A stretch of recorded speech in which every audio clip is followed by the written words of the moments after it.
اسرائیلی قصبے بیت شمیس میں ایرانی میزائل حملے میں 8 اسرائیلی ہلاک ہوئے ہیں۔ میزائل حملے سے پہلے علاقے میں سائرنز کی آوازیں سنائی دی گئیں۔ میزائل حملے سے عمارت تباہ ہو گئی۔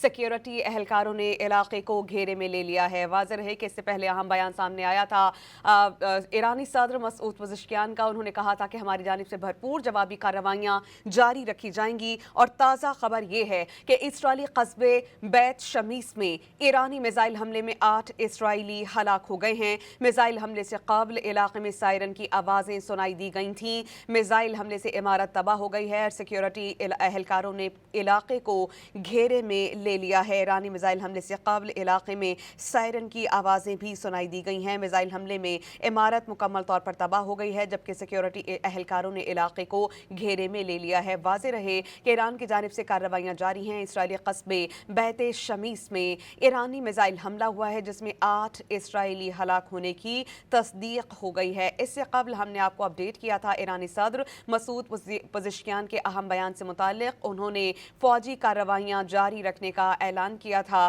ایرانی صدر مسعود پزشکیان نے رہبر اعلیٰ سید علی خامنہ ای کی شہادت کے بعد اپنے پہلے ویڈیو پیغام میں واضح کیا کہ ایرانی فوج کارروائیاں جاری رکھے گی، اور اب تازہ خبر یہ ہے کہ اسرائیلی قصبے بیت شمیس میں ایرانی میزائل حملے میں 8 اسرائیلی ہلاک ہو گئے ہیں۔ میزائل حملے سے قبل علاقے میں سائرن کی آوازیں سنائی دی گئیں۔ میزائل حملے سے عمارت تباہ ہو گئی، جبکہ سیکیورٹی اہلکاروں نے علاقے کو گھیرے میں لے لیا ہے۔ جو تازہ ترین فوٹیجز، تصاویر اور امیجز ہمیں موصول ہو رہے ہیں، وہ آپ ڈان نیوز کی اسکرین پر دیکھ سکتے ہیں۔ اسرائیلی قصبے بیت شمیس میں ایرانی میزائل حملے میں 8 اسرائیلی ہلاک ہوئے۔ میزائل حملے سے قبل علاقے میں سائرن کی آوازیں سنائی دی گئیں۔ میزائل حملے سے عمارت تباہ ہو گئی ہے، جبکہ سیکیورٹی اہلکاروں نے علاقے کو گھیرے میں لے لیا ہے۔ لوگوں میں اس حوالے سے خاصا خوف و ہراس بھی پایا جاتا ہے۔ ایرانی فوج کی جانب سے متنبہ کیا گیا تھا کہ وہ اپنی کارروائیاں جاری رکھیں گے۔ ایران نے فوجی کارروائیاں جاری رکھنے کا اعلان کیا تھا۔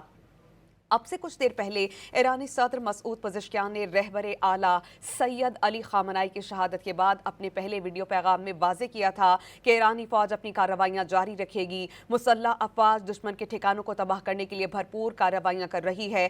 ہمیشہ کی طرح دشمنوں کو مایوس کیا جائے گا۔ مسعود پزشکیان نے کہا کہ امریکہ اور اسرائیل جان لیں کہ انہیں ذلت کے سوا کچھ حاصل نہیں ہوگا۔ مسعود پزشکیان نے یہ بھی کہا تھا کہ ہمارا وطن اور قوم آج عظیم شہید کی رحلت پر سوگوار ہے۔